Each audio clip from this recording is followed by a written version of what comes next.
So here we are. This is the location where in the late 16th, 17th, 18th century the European factories were. The Portuguese, the British, the French, the Dutch, later on the Swedes even, and where also the Capuchin friars would come and reach the town here. They would come from the seaside of the Tapti River and land here, and the pilgrims, for the Hajj Muslim pilgrims, would go out from here. And there were also ideas that were flowing in and that were exchanged. A cosmopolitan place, an early modern cosmopolitan place in the middle of the western coast of the Mughal Empire.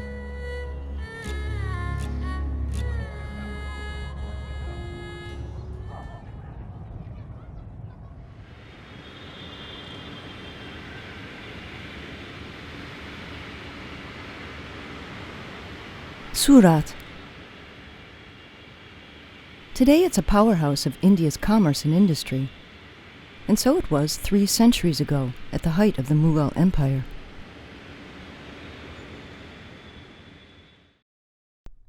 In the years before colonization, Surat was the commercial hub of the Mughals, doing business with many countries around the world. It was a vortex of goods, ideas, cultures, and languages. Into that cultural maelstrom came 2 very different Europeans. One, a French Capuchin friar, François-Marie de Tours. The other, a merchant from the Dutch East India Company, Johan Joshua Ketelaar. They had very different purposes for coming to India. But during their years in Surat, each of them created his own detailed description of the widely spoken language we call Hindustani. Today, a small group of scholars have been researching the linguistic legacies of both de Tours and Ketelaar, and their possible motives and methods. This is their story.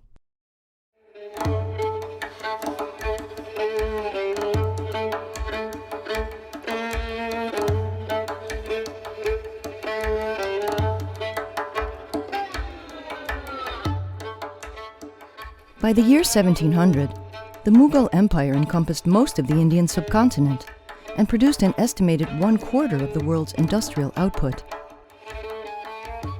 And the busy seaport of Surat was the empire's most prosperous engine of trade. Surat was a cosmopolitan space or an interface. A place where people of different nationalities, European and all sort of Asian populations would enter in contact. Truly different civilizations and religions and ways of thinking were actually meeting. And many European companies, East India companies, were actually settled in Surat with the consent, by grace of the Mughal emperor, and they could trade there and interface Europe and India and even other parts of Asia. Yeah, it was until the last decades of the 18th century, it was the largest port of India, of Mughal India. So there were scores of local traders, merchants, Indian merchants, Muslim, Hindu, Jains, Parsis. And then there were, of course, the Western companies like the Dutch, the British, and the French. They purchased a lot of cotton stuff there, especially in the 18th century. You had a calico craze in Europe. Everyone was interested in Indian cotton cloth. So they bought millions and millions of cotton stuff. Also indigo, that's important for bleaching and coloring woolen stuff. But also they sold a lot of spices there from the Indonesian archipelago and Japanese copper. Tons and tons and tons of Japanese copper.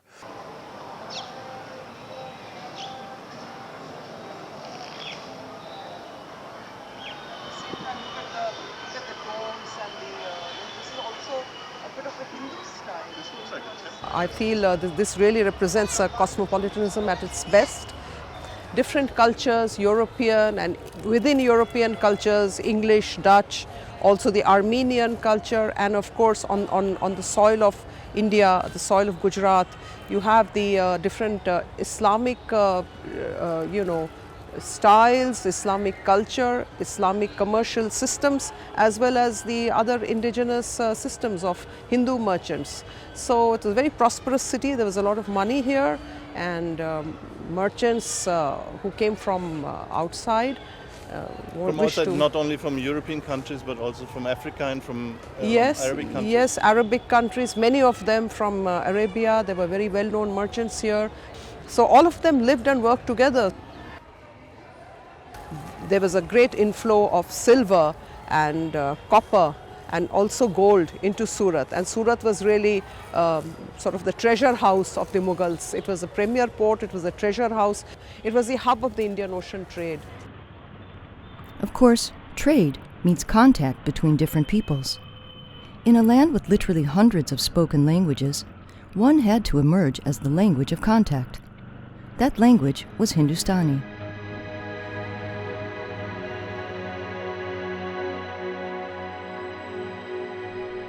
Growing out of the Khariboli dialect, Hindustani absorbed words from Persian, Arabic, Turkish, Portuguese, Prakrit, and Sanskrit. It was the language of no one people, but of many. Nearly everyone in the land understood it, regardless of class or position. And it became the progenitor of the two modern languages, Urdu and Hindi. Today, Hindi is India's official language, while Urdu is the official language of Pakistan. Urdu and Hindi use different scripts, and in formal and literary expression, they've diverged along lines of cultural identity. But in everyday speech, they're still nearly identical. Urdu and Hindi speakers have no trouble conversing in daily life. Hindi, Urdu, Hindustani is grammatically the same language, basically, a Khariboli dialect, but it has its differences in vocabulary. Hindi has more Sanskrit vocabulary, Urdu has more Arabic, Persian loanwords in it. People in Pakistan and India can freely communicate with each other in Hindi, Urdu. There's a language continuum. And already in 1909, Mahatma Gandhi, in his famous book Hind Swaraj, has made it clear that we need something like a national language if we are going to develop India as a nation. This language, the lingua mugolana or Indostana, was extremely important because it was a sort of universal language spoken in India. A language basically spoken across regional and social boundaries. As of today, some 785 million people worldwide can speak Hindustani, natively or as a second language. It is the third most widely spoken language on earth. But at the time of Datur and Ketalar, the Mughals' official language was Persian, and Surat's regional language was Gujarati. For the popular Hindustani, no written grammars existed. So when the Europeans came, they had to create their own. Hindustani, quite paradoxically, was neglected. There was definitely a very clear social prejudice against that language, being a language of, how can we say, cosmopolitan people, but also people without roots and people without a defined status in India. It's the contact with the Europeans that created a new tradition, a new start of lexicography and particularly of grammar. And so it happened that these two foreigners learned the popular language, and working independently of each other, described it in their own unique manuscripts. I spent the last 8 years studying the first grammar of Hindustani that was written by a merchant from the Dutch East India Company, Johan Joshua Ketalar. But interestingly, almost around the same time, just a few years later, another grammar and dictionary was written by François-Marie Detour. I think it's fascinating that they both lived in the same time, in the same city.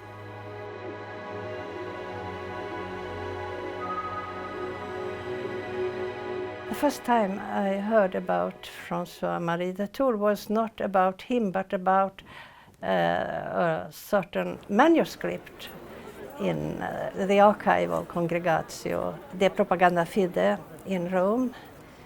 So I was retired. I had planned to go to Rome, so I went there and found there François Marie. I was quite happy because it was so nice, it was beautiful, the whole manuscript and the whole idea about it. It was really something interesting to work on. So I brought back all this knowledge to Uppsala. Då utvecklade vi projektet och jag tycker om det. Somehow Gunilla developed an interest in a certain author which she by chance found in the Vatican archive, and I also got fascinated when she started to report to me about it, and so we both kind of were drawn into it somehow. Who was François Marie? We know he came from Tours in France. Beyond that, his origins are a mystery.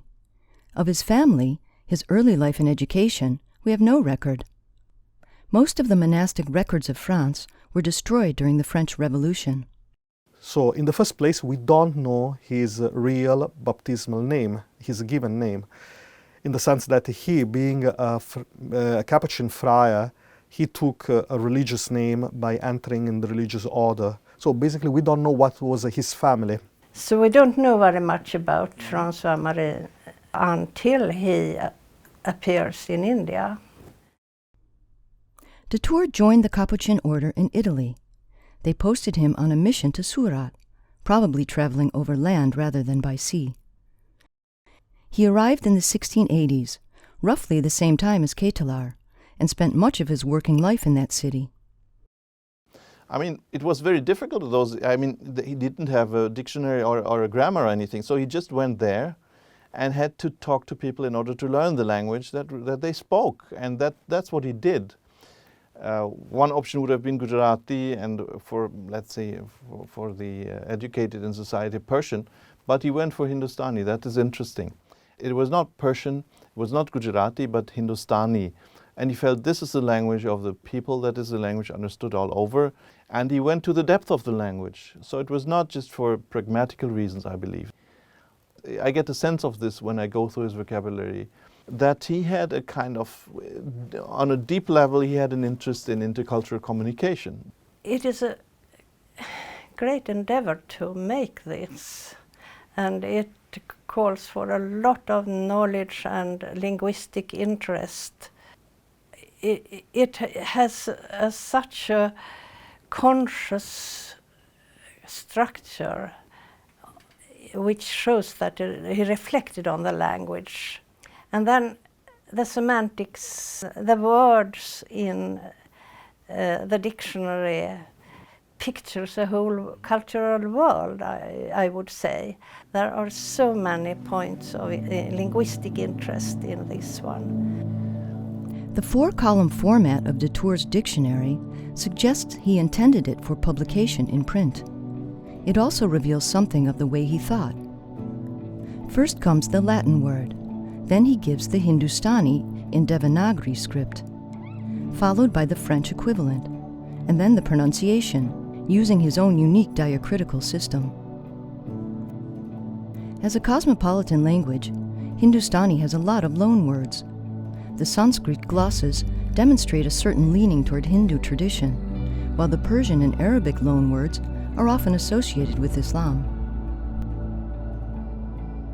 For example, in the entry for Deus, or God, de Tours gives us two options, Parameshvar, meaning the highest God in Hindu theology, as well as Huda from the Persian.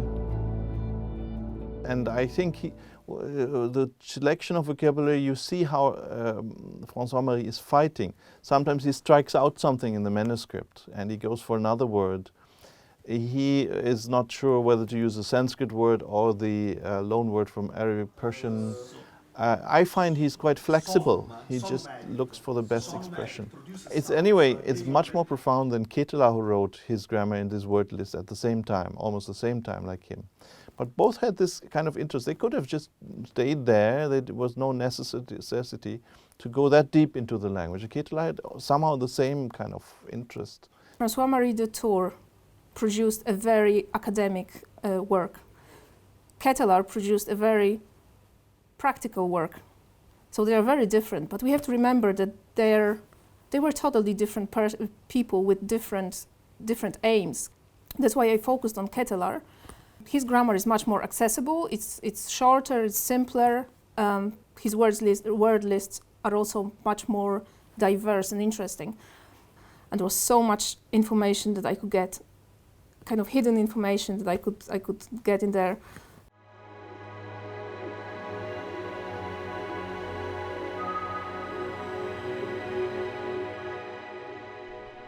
The Spanish and Portuguese colonists had the ostensible goals of claiming new lands and expanding the Catholic faith.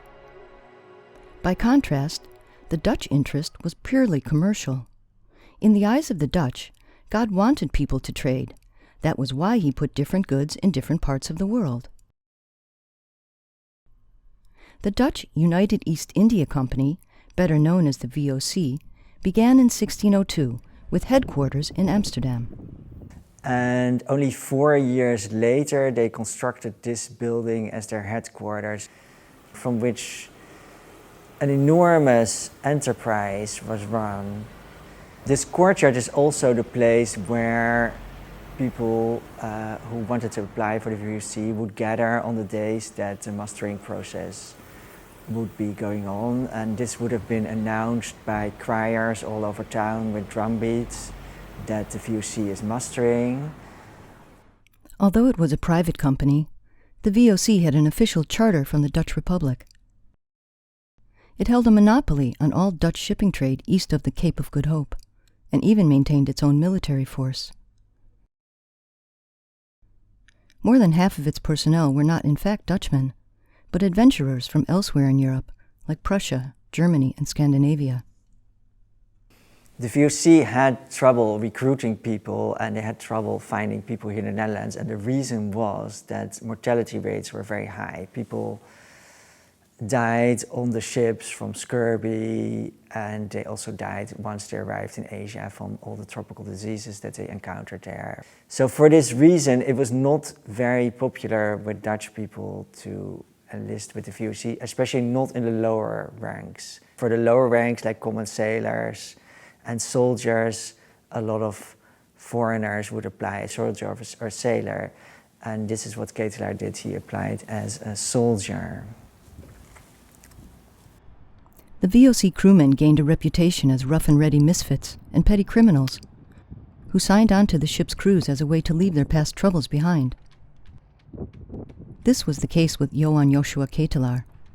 He was a bookbinder's apprentice from Elbing in Polish Prussia, who traveled via Stockholm to Amsterdam in search of a new life. He was born near Gdansk in Poland now, and when he worked for a bookmaker, he tried to steal some money from him and then tried to poison him with arsenicum. It was found out and he fled. So he ended up in Amsterdam and took the boat to Asia, where he spent the rest of his life, about 30 years. Ketelaar would have entered through this doorway, and in this room where the directors sat, the directors were called the Gentlemen 17. They would ask everybody, even the people applying for the lowliest jobs, they would ask some questions. And for instance, people who were applying to be a soldier like Ketelaar, they would ask to show some military skills, like shouldering a musket. Ketelaar did not have a military training at all, so but he would have somebody must have prepped him to pass this process, which he did.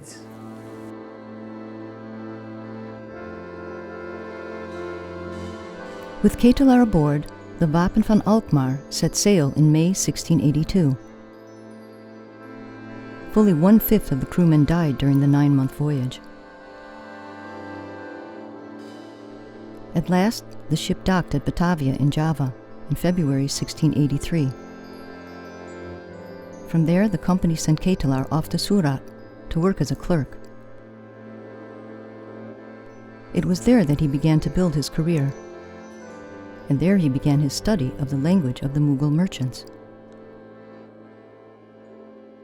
Surat was the first place that Ketelaar saw in India. He also worked in other cities in India, but Surat was obviously the place that made the biggest impression of him, and we see it in his work. I remember when I first studied the list of months in Ketelaar, I couldn't understand why the equivalent of January was Diwali Kartak, which is normally, Diwali is the festival of lights that's usually sometime in October. And when I discovered that the reason is very simple, this holiday is the first month in Gujarat, because India has many New Years and different calendars. So obviously, the place where the grammar and the dictionary was written is quite important to understand Ketelaar's work.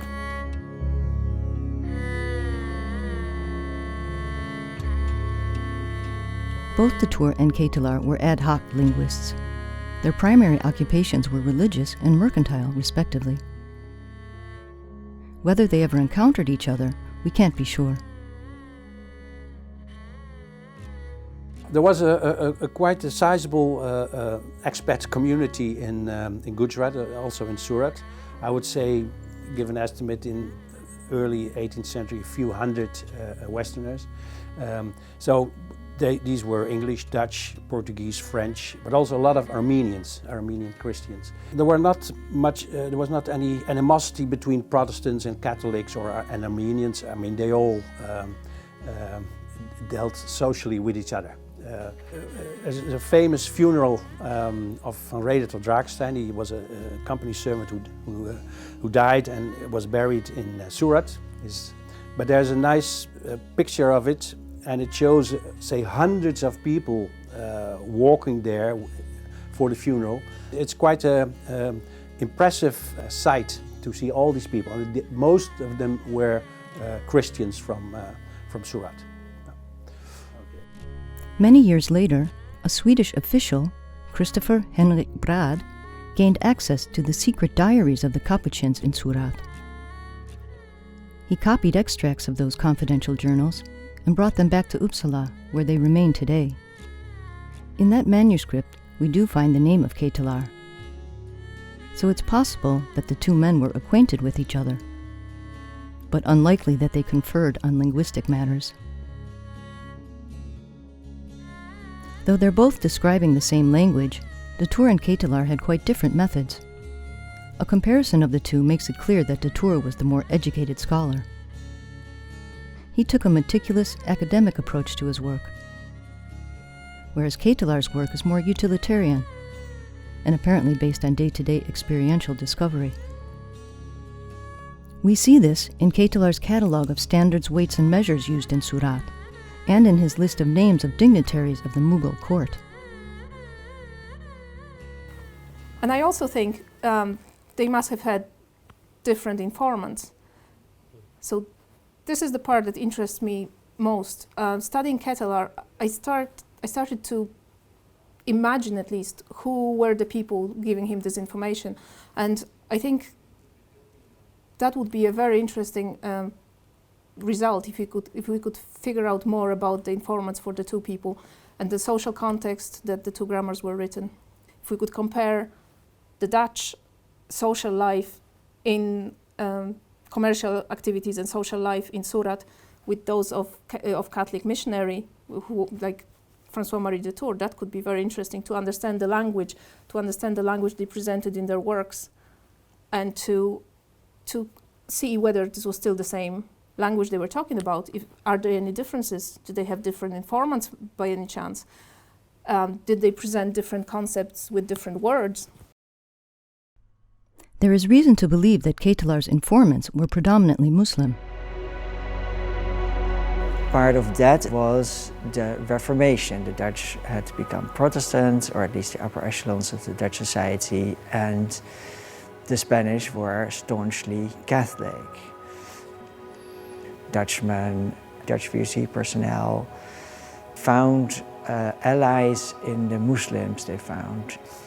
That is because Muslims shared this abhorrence of using images in sacred spaces. And this is the first church that was constructed in Amsterdam as a Protestant church at the very beginning of the 17th century. And as we can see, the church is completely devoid of images and statues that a Catholic church would have had. It's extremely empty, it feels very empty. Another aspect, it was easier to share meals and drinks. With Muslims, we do not see this kind of conviviality between Dutchmen and Hindus in South Asia at the time, because Hindus had all kinds of restrictions on food, what they would eat and who they would eat with. If the Muslim merchants and courtiers were more comfortable associating with Protestants than Catholics, that may have influenced Ketelaar's choice of vocabulary. As far as the middlemen, the intermediary noblemen in court, they were usually Shia Muslims from Persia. Shia Muslims were more used to Westerners because of all the Armenians and Westerners in Persia. So they had a good rapport with the Shia noblemen, actually.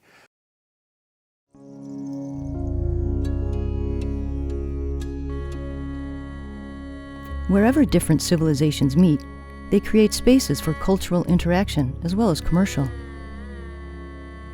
The Mughals and Europeans were dealing in goods like cotton, silk, spices, coffee, and precious metals. But they were also trading knowledge and aesthetics.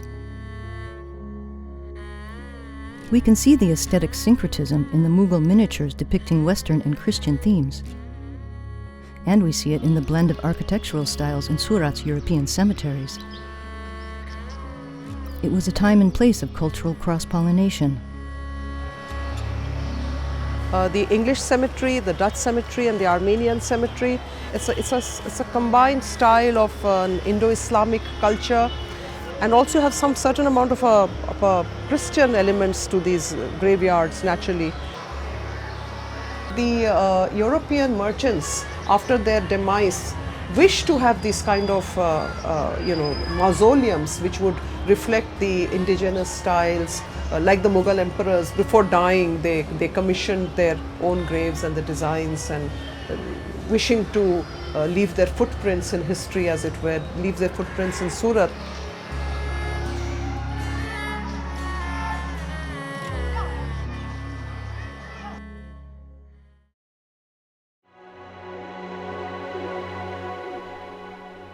Ketelaar studied both Hindustani and Persian, which was the language of the Mughal court. Representing the VOC, he could use his language ability to the competitive advantage of his employer. It was, after all, the Mughal emperor who granted trade privileges to rival nations. And in those days, the British, French, and Portuguese were all maneuvering for advantage.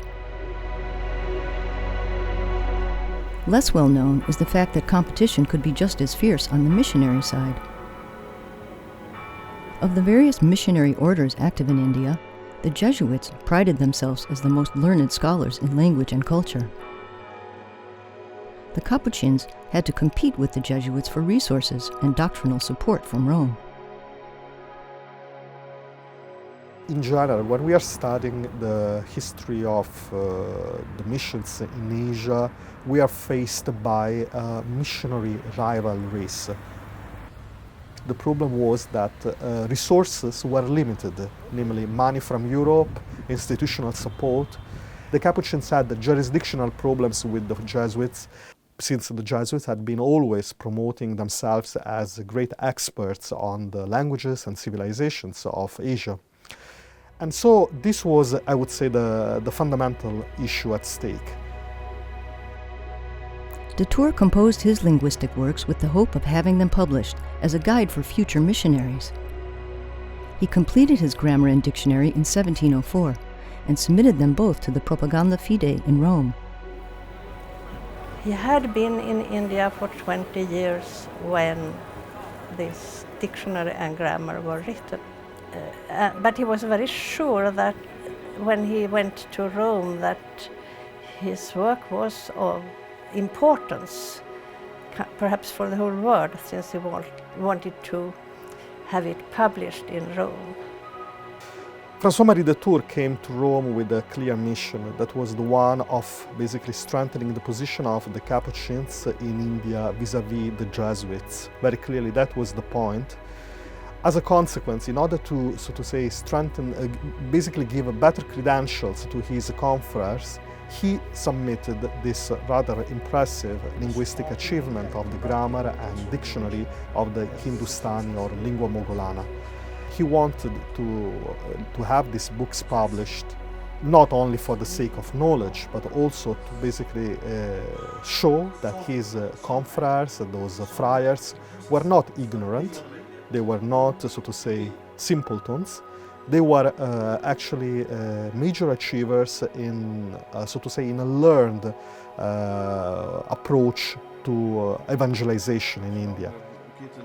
If propaganda accepted the offer by François-Marie of publishing this dictionary and grammar, clearly I would say that the position of the Capuchins would have been strengthened. That never happened. For his decades of meticulous work, François-Marie de Tours got shelved. His work on Hindustani was not published by the Propaganda Fide. They may have judged him too prideful, too lax in missionary zeal, or just too interested in languages. However, his linguistic prowess does seem to have played a role later on, when the Pontifical Congregation established a new mission to Tibet and assigned the work to the Capuchin order.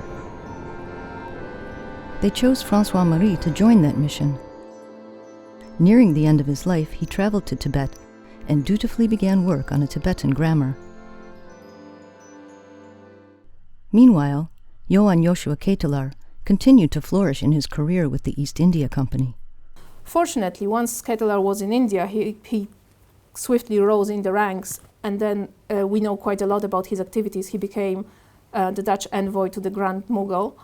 Then he went also with a couple of missions to the Shah of Persia. So from a simple bookbinder apprentice in Poland, he became a very prominent figure in the Dutch East India Company at the time. He had an enormous network. He knew everyone in India, all these noblemen. He knew person to person. He learned the languages. He spoke not only Hindustani and Persian, but also Gujarati. And he had this enormous embassy to the court in Lahore, which is quite a distance from Surat. It took 2 years. It was very expensive. And when he returned, his bosses in Batavia said, "Okay, now you go to Persia to do the same in Persia." Yeah, he's fascinating. He had a sort of criminal beginning, so to say, but in the end, he was a very fascinating, a very insightful guy.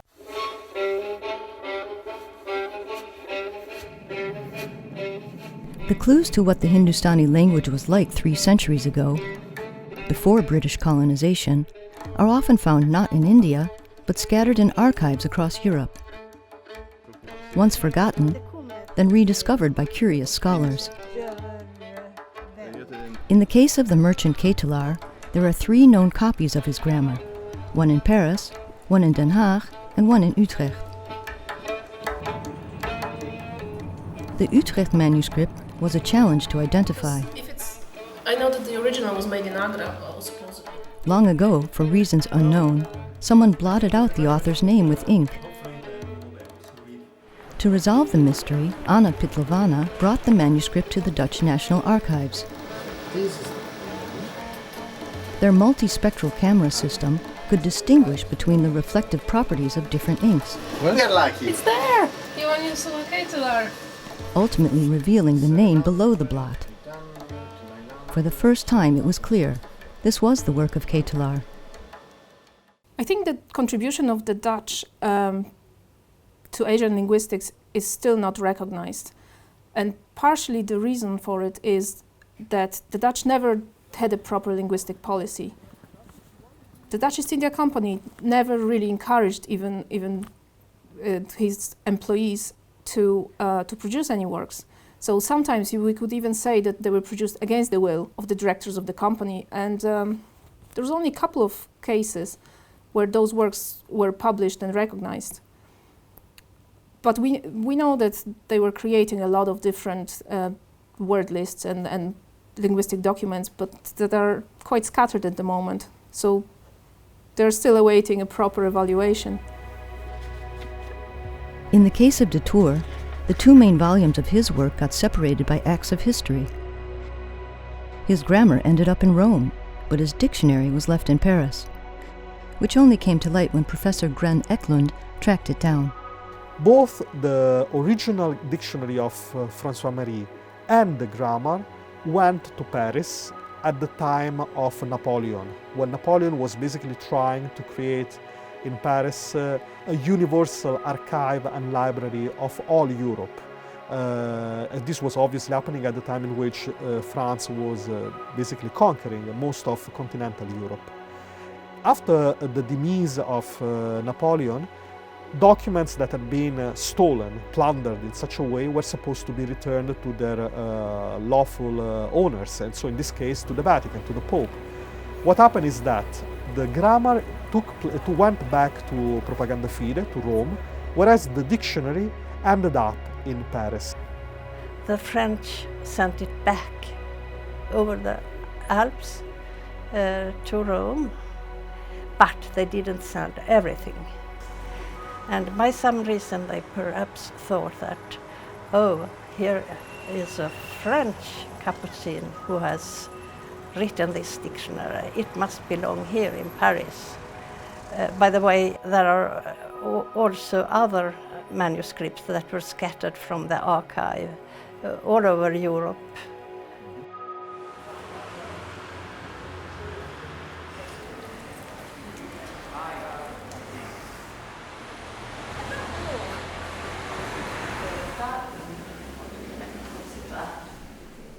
Paolo Aragna found another fragment of de Tour's manuscript in the Augustinian Biblioteca Fabroniana in Pistoia, Italy.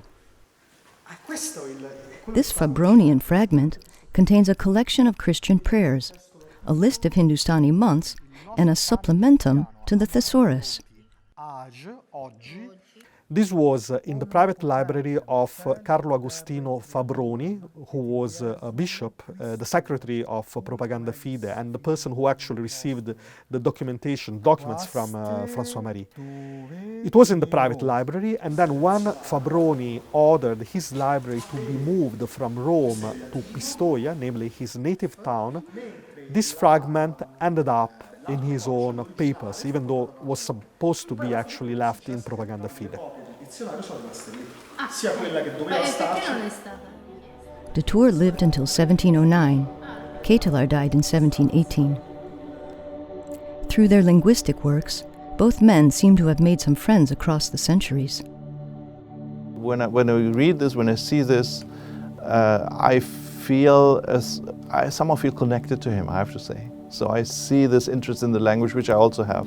I have developed a very great interest in him as a person. And he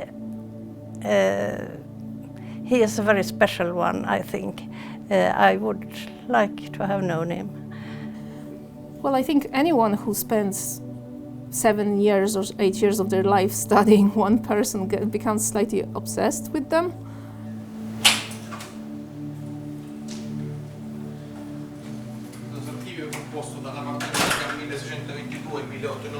E qui dentro attualmente abbiamo sino al 1900. Si trova? Sì. Ah, eccolo qua, l'abbiamo trovato. Here it is. Yeah. This is our book, and we're happy to have it in our hands. So we have to find now the Yeah, a lot of materials is in there. Over the millennia, much of humanity's acquired knowledge has been lost to calamities, both natural and man-made. And as we've seen, some of it just gets left in the wrong place and forgotten. Around the world, archivists and librarians are working to conserve rare books and manuscripts, by digitizing them and making editions available online. We are producing a webinary with a lot of collaborating partners in several parts of the world, including India and Pakistan. And this would make it possible to check, for example, words in Hindi and Urdu, check whether they are to be found in this dictionary, and eventually, if we look into the future, in other 18th century dictionaries, on what kind of meanings we evolved from the usage 200 years ago or 300 years ago. And it would give us a much more close view on the development of Hindi, Hindustani, Urdu from the 18th century onwards until today, beyond ideological cliches. I think India is a very interesting country. We have a lot to learn from India in the West. Particularly, I believe, this multicultural setup, a traditional multiculturalism in South Asia. It's not without problems, as we all know, but still I believe we Europeans, with our rather monolithic, sense of nationhood and of religion, confession, we can, if we look into this region, we find that people have completely different ways of interacting culturally, religiously, and also socially and linguistically.